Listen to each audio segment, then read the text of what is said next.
Uh-huh. Um, yes, everything okay with record. If you are ready, we can start from the list of questions. If you don't want to answer of some of question, you you can do it.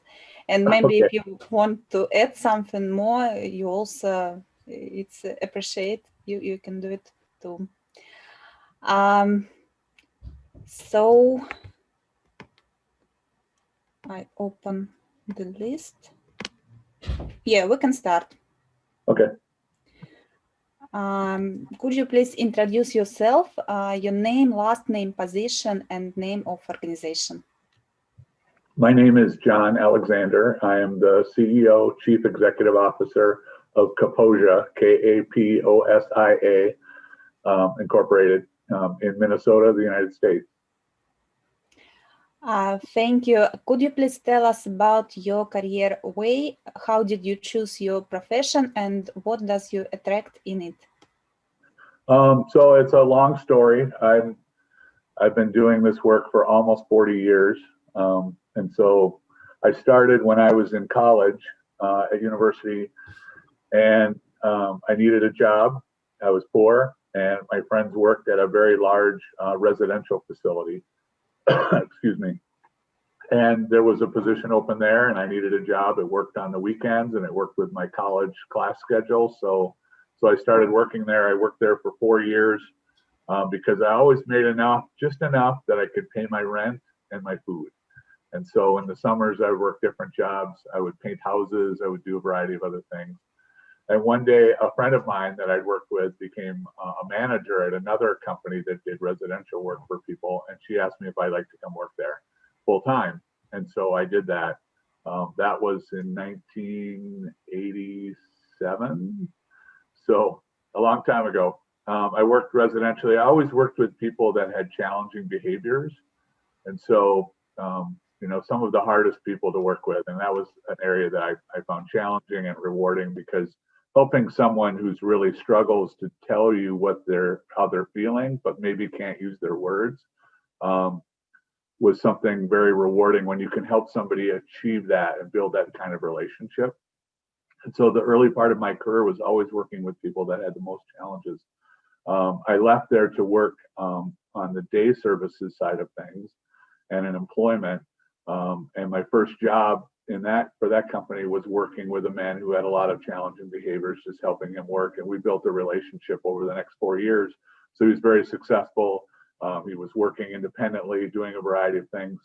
And that gave me an opportunity to work on a project that our company was on, a grant project that was the first look at what we call customized employment now.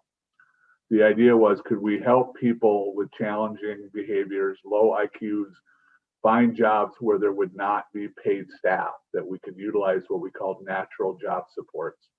And that was in the early 90s. And we, at our organization, we were very successful. We helped all of the young people that we were working with find jobs in the community, including some with very challenging behaviors. And they were supported by people at the company rather than by paid staff.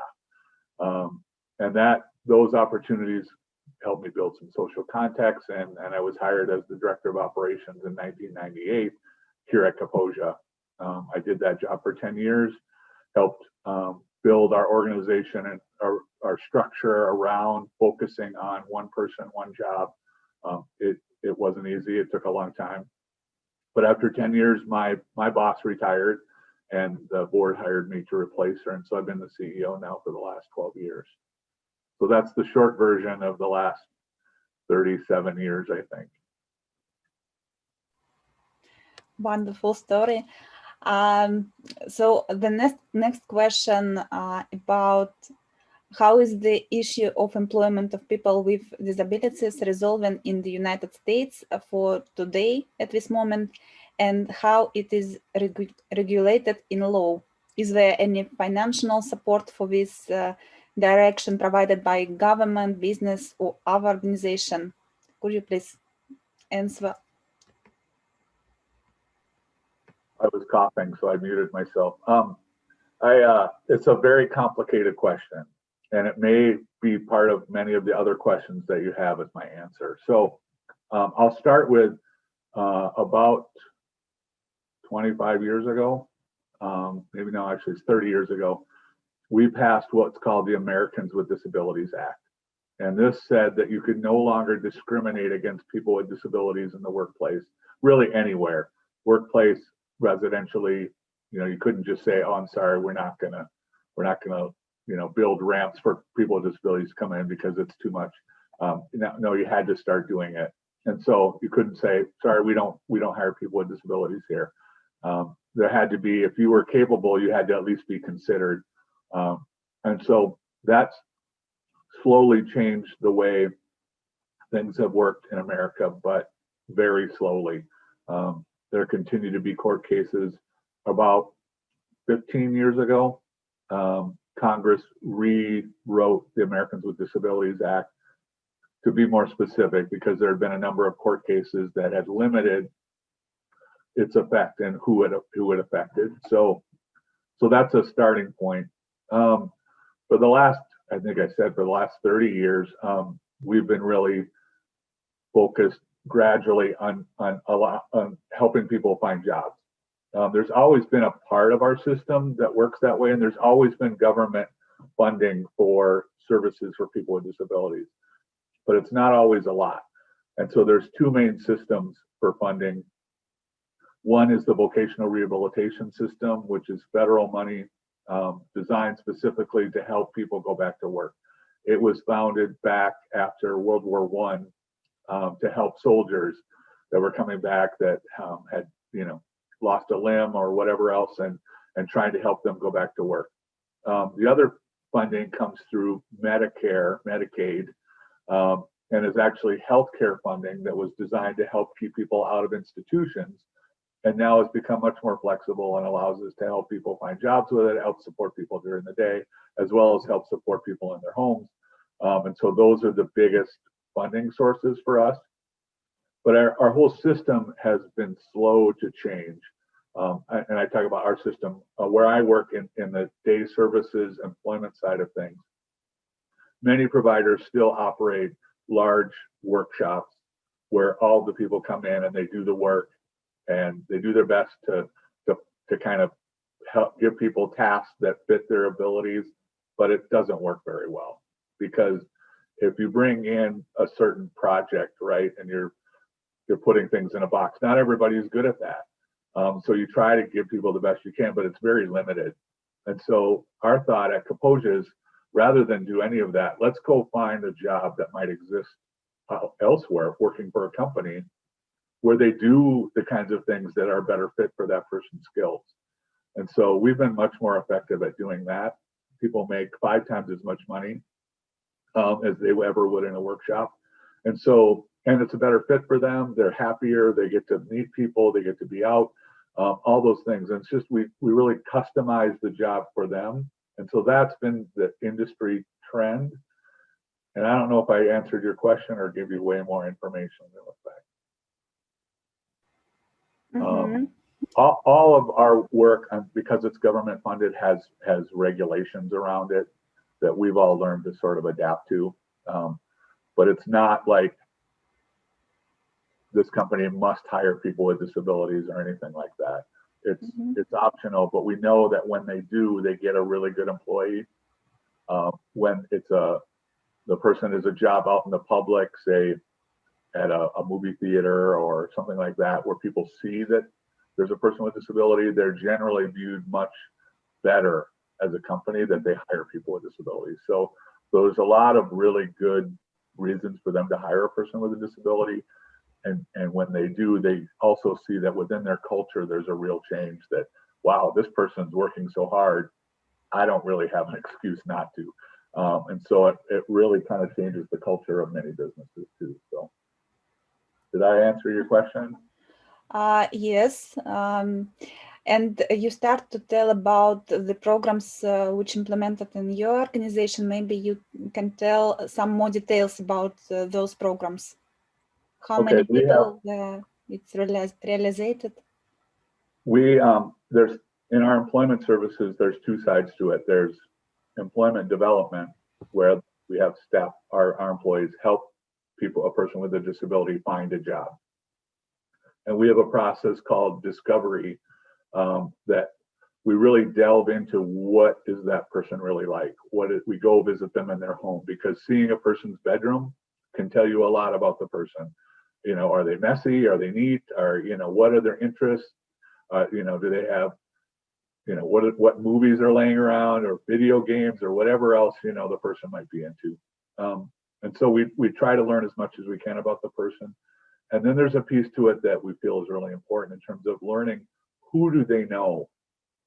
Because we develop a list, we come up with 3 themes in that person's life, and they may be, they could be anything: music, organization, what's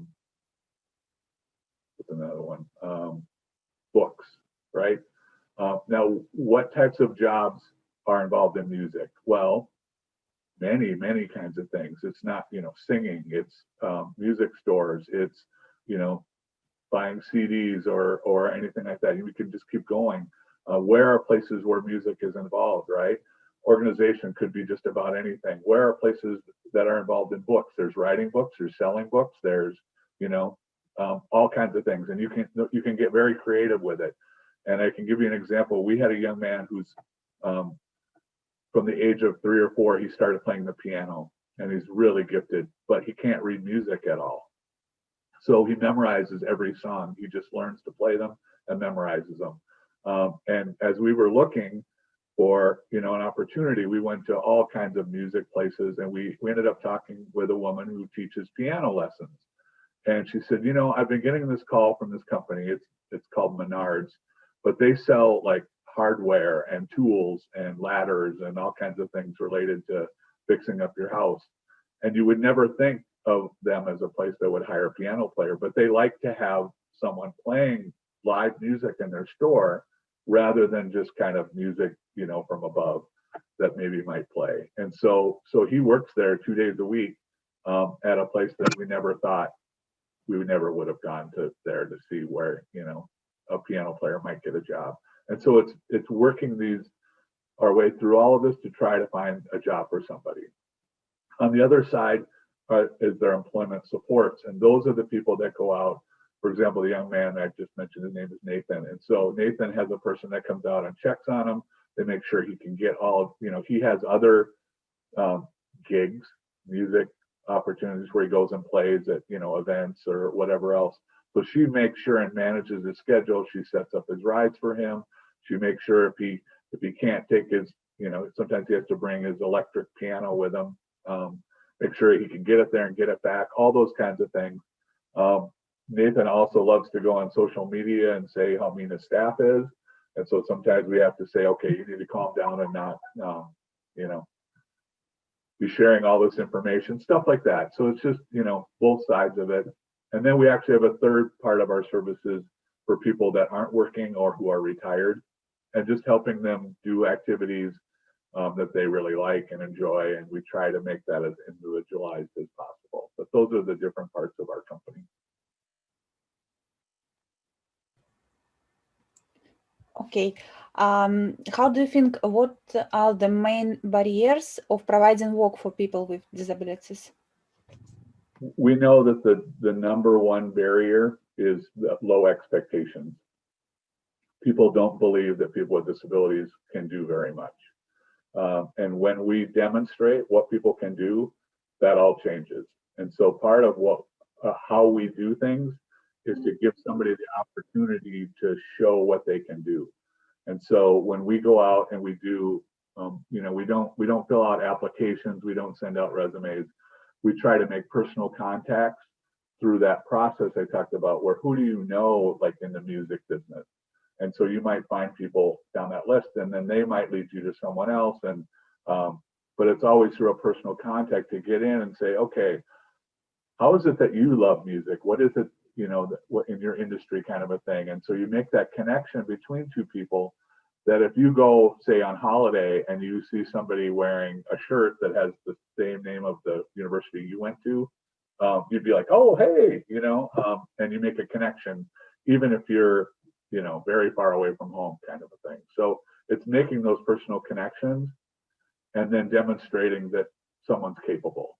And so if we can just have that, we know that people with disabilities will show how good they are.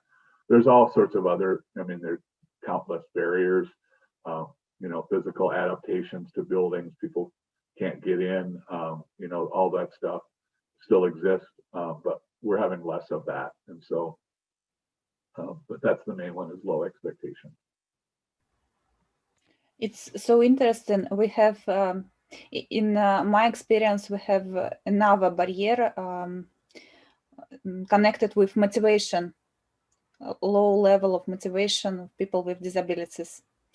And our colleagues from United States, they don't mention this barrier. And it's so interesting. Have you such difficulties in United States, or you have everything well with motivation of such people? I think what happens is we only offer people things that we can find, and they're not interested. If you told me that I needed to sweep the floor for my job all day, every day, I would not be motivated to do that, right? Once in a while, my wife gets me to help clean, but it's not high on my list of things that I really want to do. If you can find something that somebody's interested in and that pays well, then their motivation goes up. So I've always believed you can't motivate someone, you can only find out what motivates them. So if they're motivated by more money or by being around more people or doing a job that that they really like, those are the things that will work versus, oh, here, we need you to, put together something all day long, and they're like, I don't want to do that. That's boring and whatever else. And so once we find out what motivates the person, it becomes much easier to figure out where they can be successful. Mm-hmm. And we also have many people in America that are not particularly motivated to work, right? Their life is too good. They're sitting at home, especially some of the younger people. Why would I want to go anywhere? My mother brings me food and soda, and I get to play video games and watch TV all day. Why would I want to go get a job? So there are some of those people, but mostly people really just want an opportunity to belong. If you think about it, the second thing that you tell people after your name is where you work. And if you've never been able to say that, it really affects how you interact with the world. I said, my name's Jon Alexander and I don't have a job, and I've never had a job. I mean, just those words, right? It changes how you look at me versus, oh, I'm the CEO of a company. Oh, you must be important, right? But I'm still the same person, whether I have a job or not. I still have the same value. But it's how we look at people and say, of course you have value. We just need to find the right place for you. So. Mm-hmm. And what about the employers? Are they ready for the employment of people with disabilities? And maybe there is some kind of support measures exist for such employers? So what we found is that if we can work with smaller companies, it works much better because you can get to the owner or the main boss, the decision maker, much quicker than working with large corporations. Large corporations will start programs, diversity programs, but I think they're missing the point of, well, we just want to hire a lot of people and solve this problem. Well, that doesn't always work. It's sort of like, we just want to hire people of color or whatever. Well, you need the right people of color. I'm not against that at all. I want all of us to have the same opportunities, but it's like, just focus on people's skills and abilities, and that will help you, accomplish your goals. So there are some tax incentives. We've found that they don't really work for employers. What works is when they can hire the right person for the right job. If we can support them through that process until they can help manage that person and understand who they are and what kinds of things they need, oftentimes we can really step back and the employer will manage their employee just like they would anybody else. It's just that their needs might be a little different and something that they haven't done before. But I support lots of people that work for me that have unique challenges, including on my management team. So the disability piece is easy, versus some of the personality things and that I might deal with. So, and I love all, in case anybody ever watches this, I love all of my employees, especially the managers. What kind of sanctions, if any, exist, are applied to companies that don't have employees with disabilities as a member of company? There really aren't any. I mean, if you openly discriminate, there could be issues. If you said, I'm sorry, we don't hire people like you here, you deserve to get sued. But most companies aren't that stupid. We've run into that in my long history. I've occasionally run into that. And mostly I'll just send an email, but we're not going to sue somebody over that. That's what it would take. And that's just, I'd rather just go find another employer. But should they create special working conditions for a person with disability? So it's required under the Americans with Disabilities Act for any company that's over a certain size that they have to provide the accommodations that a person needs, unless it's a financial hardship. So if, as a small company, we know that most of those accommodations don't cost anything, over half. Very few, like 10%, cost over $1,000. So if you told me I could get a very good employee and it would only cost me $1,000 and that typically they would stay with me for several years, that's absolutely worth it. And most employers really understand that. If you told me I have to put an elevator in my building, that's a hardship, right? Because that's $500,000 or something, and I could never do that. But there may be other ways around getting a person into our building besides putting in an elevator. So how could I figure out how to do that? We have space that's accessible, so that's never an issue. But should companies have to run into that, that might be a hardship. But most of the time, it's just not that expensive. It's just about thinking differently, and that can be a struggle sometimes. So. Mm-hmm. And the next question, are there any programs that support employers in this area? I mean, educational events or recruiting employers with disabilities, providing legal support, and etc. So there are some of that. We find they don't work very well because it's sort of broad information. A person, say, with Down syndrome, how do you say that, oh, they like these kinds of jobs just because they have Down syndrome? Well, I've known lots of people with Down syndrome and they're very different. And they don't need certain types of tasks because of their disability. They have all different kinds of personalities. So we wouldn't ever look at it like that. And so we try to give information about each person. So if I take Mac, and he has a job at a law firm where he helps clean up the library and put all the books back and those kinds of things, because the lawyers never do it, and that's been his job. He does a variety of other things.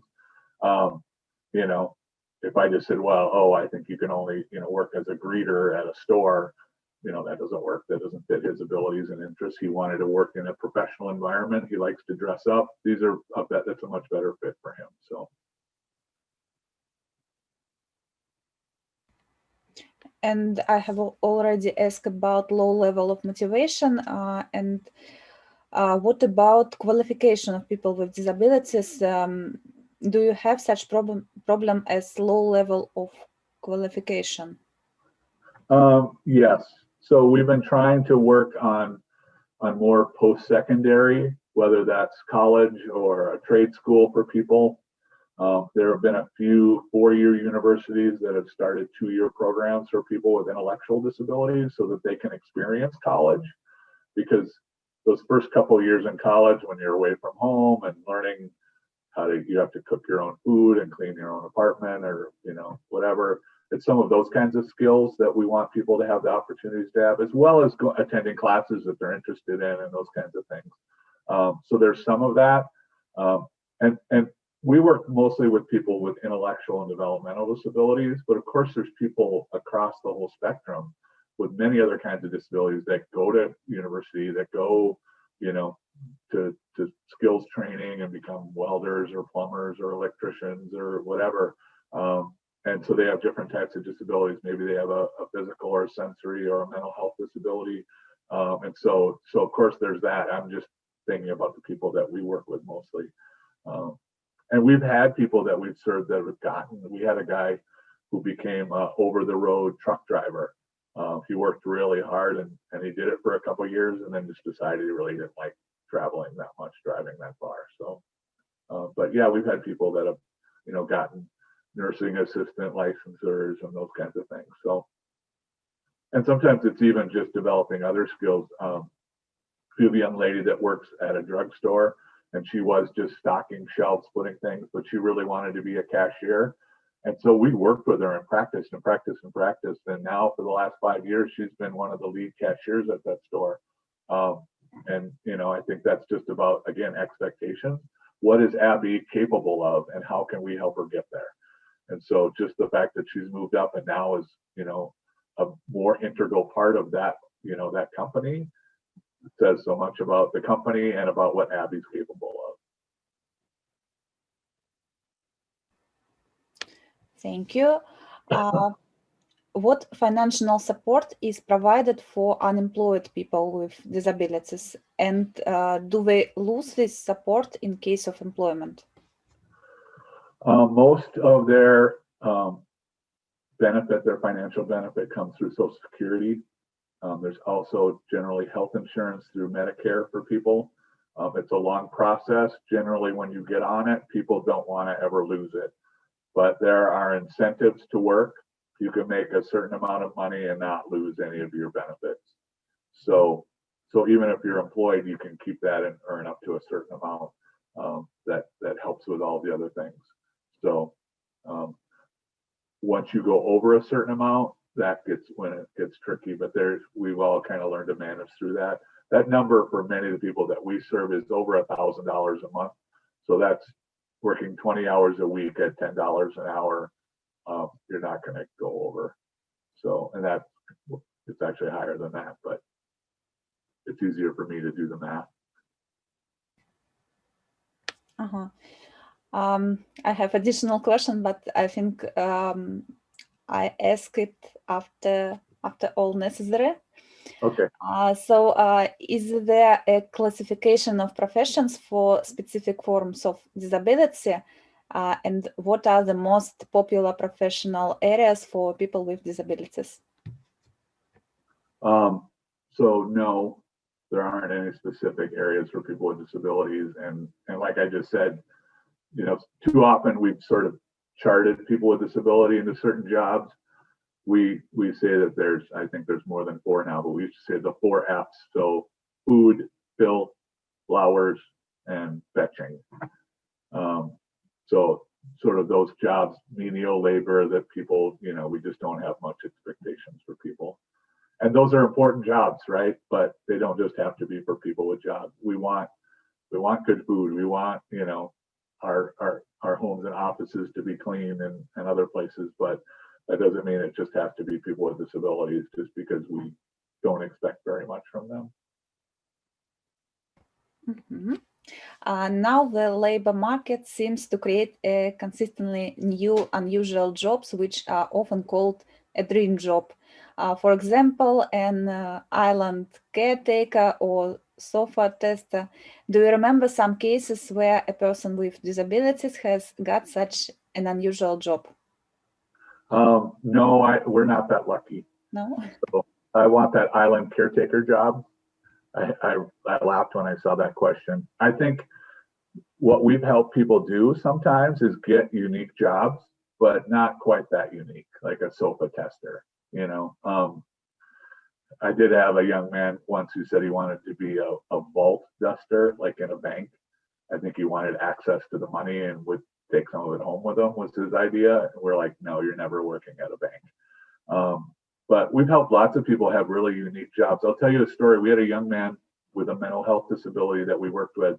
And he had lots of costumes for dressing up like rock stars, like Elvis or whoever else. And we went to a place. It's called the School of Rock. There was a movie about it, but they're actually places where people go and learn to perform and these kinds of things. And so we had this just informational meeting with them, and the owner said, "Well, you like to play guitar?" He goes, "Yeah." She goes, "Well, get up there, grab a guitar." And our staff was going, "Whoa, whoa, whoa! This is somebody else's guitar. What if it breaks?" And the woman's like, "Just relax, you know." And so he got up and played and sang a song or whatever. She's like, "That's just awesome." She goes, "You know, at a place I used to be at, we had somebody for our shows that would dress up and kind of be out front and kind of help people come in and whatever else." And she said, "You know, I think I'd like to hire you to do something like that." So it just fit all of everything he wanted to do. He got a chance to be a part of the performance. He would get to act out front. And we said, we just got him a job to be a rock star. Right now, maybe not a real one, but he gets to pretend to be one. And it was just a really unique situation. And he worked there, I think, for about a year until his mental health kicked in. And I don't think he's working there anymore. But for a year, he got to have a pretty cool job. And it was something, again, through a process that we never would have, applied online for. It was about making that connection and seeing an opportunity and having an employer say, "Yeah, I could use somebody that has a lot of Elvis outfits," and just going, "Yeah, let's try that," So I think I answered your question. Yes, thank you so much. Russia is currently actively developing such direction as social entrepreneurship. Do you know any successful examples of social entrepreneurship involving people with disabilities in the USA? We've seen more people like starting their own businesses. Is that what you mean by social entrepreneurship? In Russia, it means that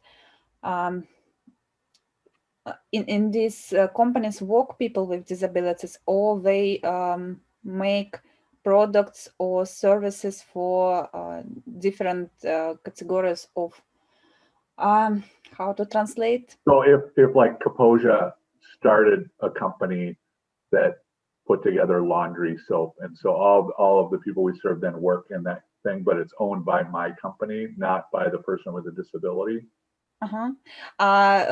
Social entrepreneurship, they have a profit, and employment people with disabilities, or make some services or products for such people in Russia. This definition. I think we don't do that, but other organizations have done something similar.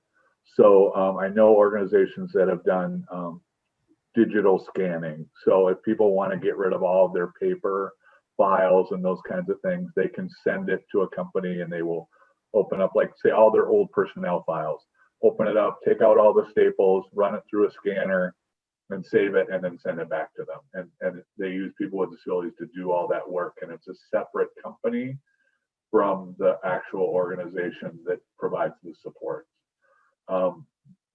I personally have kind of struggled with that because you're making money off of them and then you're providing the supports. I feel like there's something of a conflict of interest.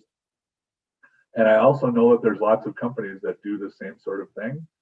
So why reinvent something that already exists? There have been companies that, will start like a thrift store. So this is a thing in America where people that don't want their old clothes give them away and then they resell them to other places. And well, there's lots of these already. So rather than start your own, why not get people hired at those stores or at any other clothing store if that's what people are interested, rather than starting your own? And I think it comes down to, at least here, people not believing that there's very much opportunity. And what we know is that if we look in the right places, there's lots of opportunity. We just have to think about it differently and look for it in ways that it's not just traditional of, oh, this company is hiring, so let's go there. Well, everybody's going there because they announced it. If we look in places where people aren't, they say they're not hiring, but if I can provide you an opportunity for a good employee that helps you make more money, you're going to hire them 100% of the time. So it's about doing things, looking in places that we don't normally look for opportunities that we never thought of, like the guy getting to play Elvis. You know, they don't all turn out quite that great, but a lot of them do, you know. So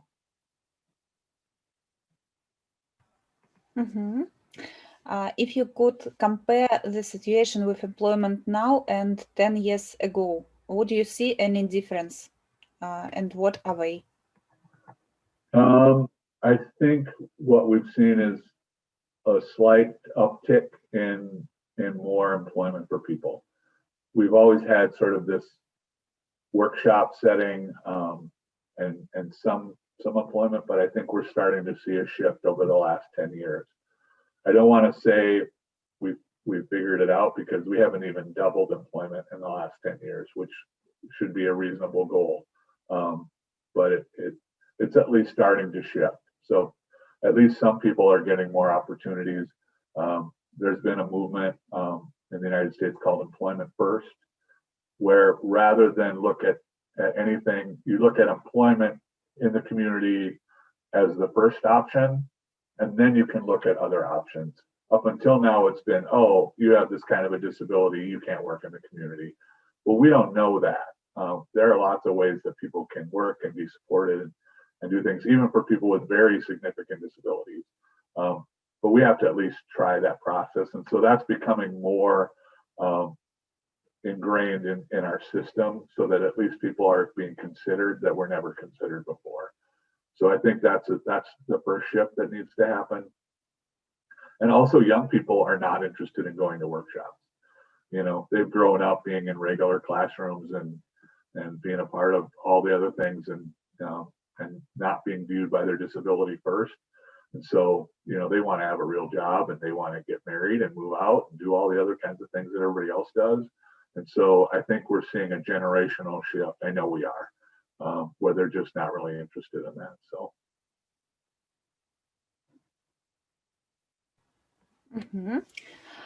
Do you know about the experience in this field of our countries for employment? Maybe do they have any successful practices that you don't have yet? I don't know a lot about what's going on in a lot of other countries. I've heard just this much. So I don't even want to say what I know, because I'm not even sure if what I know is correct. So. Okay. What are the three most important components that are not implemented for now, but could solve successfully the problem of employment people with disabilities? Excuse me. I mentioned the first one is low expectations. I think if we can just overcome that, and I think society is figuring that out. We see people with disabilities on television more. Sometimes they're even real people with disabilities and not just an actor playing one. And so I think that helps. I think more flexibility within our system to allow us to be more creative and try things and not necessarily lose funding. For a long time, we got paid for a full day, no matter what the person did within that day. And so if we found them a job, we weren't always seeing them, and so we would lose funding. And so it was a financial disincentive for us to do that. And we've seen the financial parts of our system shift, so that now we're being paid for every hour that we provide support for somebody, whether it's this person or this person, this person. And so we can help fund our staff and stay in business, versus, oh, you helped somebody find a job, now you just lost funding and there's no way to backfill that. Now we have a different way of doing it. So I think that helps. And just, you know, we've been saying we need to invest in the things that we want to see, not just expect that, oh, if this person moves from this type of service to this one, then funding will shift. You need to prime the pump a little bit to get things going. And there's been just a fight over that. But if you watch the news, America's politics, you know, is a mess. So we can't get anybody to agree even on things that everybody agrees on. So, you know, we'll see if we can figure that out. Normally, disability has been very nonpartisan, and so it hasn't been much of a fight, you know, but I'll just leave the politics right there. The final question. Now more and more projects are globalizing and moving to virtual reality. Which of the projects implemented by your organization could become international? I don't think we could. And maybe I'm just not enough of a visionary to see how that might work. So much of what we do is personal in terms of building relationships. And even if we do that through, a Zoom call, it's still building that relationship. And I can't imagine the many cultural and language barriers that come into play, in terms of trying to provide that support. And maybe that's possible, that there's just an instant translator or something. But what we do is still just, within people's communities where they live. And I don't envision how that could be different, but You mean in online, right? Yeah, right. So there's some supports we can provide that way. I just don't, and maybe we can help. There's going to be jobs available. I just don't see what those are yet. I've been around a long time, so maybe I just know stuff, and I don't know. Maybe I just can't picture what that might look like yet. So we'll see. I mean, we never thought we'd have Star Trek communicators either. So if you ever watch the Star Trek shows from the future, and space and whatever else. Yes. We finished with necessary questions, so I ask Dennis to connect. Yes, I'm here. Maybe you have some question. Yeah, John, thank you for your speech. You have a very interesting experience. You said that unemployed people with disabilities get some support, some financial support, and till they get some certain salary, they can still get that support. Does it mean that some people think that I would better stay unemployed and get that support than I not sure but get a good salary and lose this support? Yes. If my question is clear. No, I understand. So people would choose to keep their financial benefit versus going to work. Yes, there's lots of people that, the first thing they say is, well, that's fine, but they can only make this much money. We hear that at every meeting, that when we first meet somebody who says, I don't want to lose those benefits, because it's so hard to get them. It takes so much work. And because it's always there and families will rely on that money. But there is an incentive for you to work up to a certain amount. And so helping people understand that, instead of just saying, no, we're never going to work, I don't want to risk it, to help people understand, no, you can work. You can make, I think it's $1,300 a month now. And so you can work a lot, actually. And that gives you more money than you had if you just kept this. And so there's a little risk, but not really, for most people. I don't know if we've ever in my 30 years seen somebody lose their Social Security because they made too much. Okay. Olga says that in Russia there is a system of when big companies or companies which have a staff of some amount of employees, it should have a certain amount of employees with disability. If I correctly understand, you don't have such system. No, not certainly for private companies. And did you have it in the past or something similar to it? No, not for people with disabilities. Government contracts will often require a certain number of women or people of color. And we've been fighting for years for them to include people with disabilities as part of that. I take it back. There is one small segment of government that says that these contracts can only go to companies that hire like 75% of their employees are people with disabilities. it's a very small program, and frankly, we've been trying to get rid of it for years because we think it's better. Like just to have a goal across everything for people with disabilities instead of saying, oh, we're going to give all this janitorial work, cleaning work to people with disabilities. We're going to give all these, it's usually in prisons, these kitchen programs to people who are blind. I don't know why they decided that, but there are some government contracts, but in private industry, there is not. There's no requirement. Some companies will say we want to try to do that, but there's no government requirement. There's no legal requirement that says you have to have 5% of your people be people with disabilities. Okay. Mm-hmm. Okay. Olga says that, for example, in Russia, we have different levels Gradation. of like gradation or levels of disability. So, for example, we have three like stages or groups. We call it groups. So the hardest or the most difficult disability is the first group. So, for example, if I get a spinal cord injury, I get the first group, and I have the most the biggest pension or better benefits. And for example, yeah, as I said, there are three levels of disability, and if you have the hardest level, you don't lose any financial support from the government if you go to work. Doesn't matter what salary you have. Do you have any kind of such gradation or any kind of such categories or something like that? Not exactly like that. Within our vocational rehabilitation system, and let me just, that's a much smaller program than the Medicaid program. Like in Minnesota, that's about a $40 million program versus on the Medicaid side, just for day services and employment, it's about 300 million.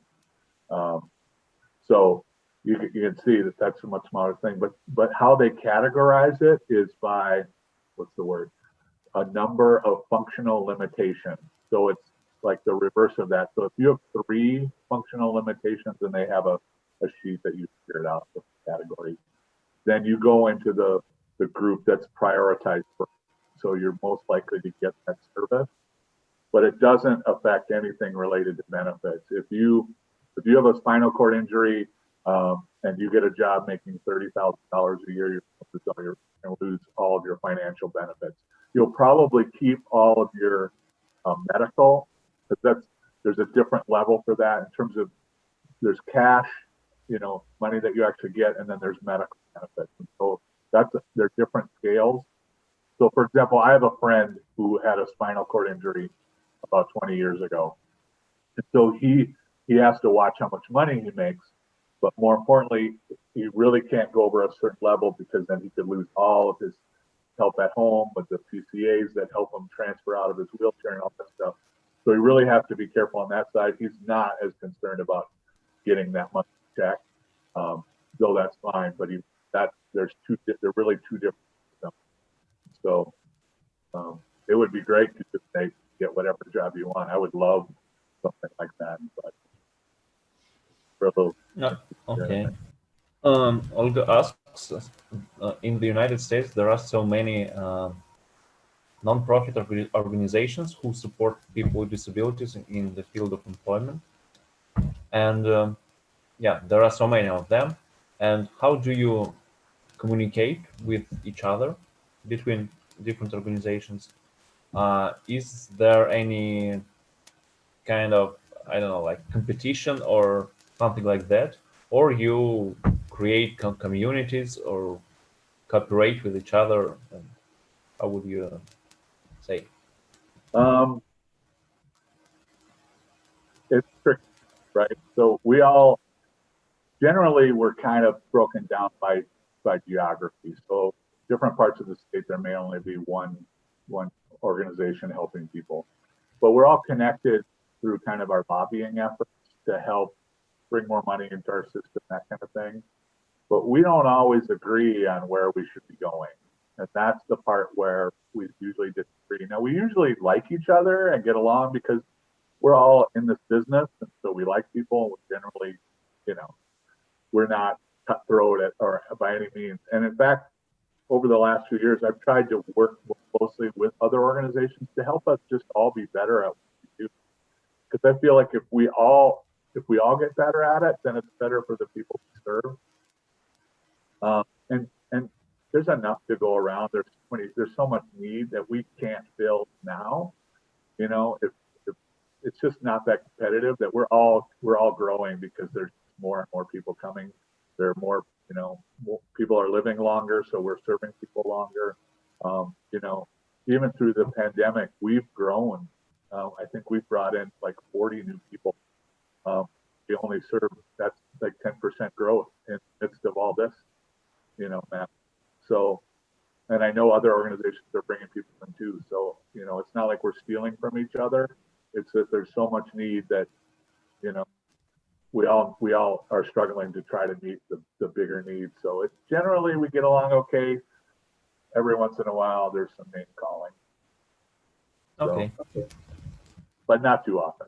Mostly we get along okay. Okay. Thank you so much for your answers. It's a very interesting interview. And we just needed time to we make the text version of interview, Okay. and also we have a video record, and send you the text version for agreement. After this, we can publish it in our resources. Okay. So it's about the interview, and also we are waiting for you in a conference. I sent you all the stuff, right? My picture. And do you have everything you need from me? I think yes, but if you have some presentation materials, could you please also send it to me before the end of this week? I will try to get it to you by Friday. This is a crazy week for me because we are doing our gala, and we're doing it virtually, and we're filming it on Friday. So it's a little tricky. I think I have a presentation that I'm gonna just kind of tweak for you. It's only 15 minutes, so I can talk for 15 minutes about what we do without trying. Is there going to be a translator? Yes, it will be translation. Okay, so I'll need to pause in between. No, it will be synchronized. Simultaneous. Mm-hmm. Okay, I know that's a tricky word. At the same time, so just yes, at the same time. Okay, so like at the UN, at United Nations, where one person's talking and everyone else has their headphones on. Okay. Yes. Yeah, we have two audio channels in the Zoom, and participant can choose the language, Russian or English. So it will be at the same time. All right, I'll do my best to not use words. I was going to tell you, as I was sharing this with my staff, they mentioned that we are serving someone who's bilingual, English and Russian. And so I'm connecting with him in the next couple of days to see if he would like to come in and be a part of it, to tell a little bit of his story. I thought that might be really interesting. So I'm hoping to get that done. So that's, plus I'm in meetings all day today and all day tomorrow, and then filming on Friday. So I'm trying to tweak this in, but I think I can give you a short PowerPoint if that works. Just talking a little bit about some of the things we talked about today. And then have Daniel tell you a little bit about his story, and that should more than fill up 15 minutes. So that sounds okay. Yes. Okay. Dennis, do you have some question? No, I got a great pleasure to participate and to talk with you and to listen about your experience. It's very interesting. Спасибо.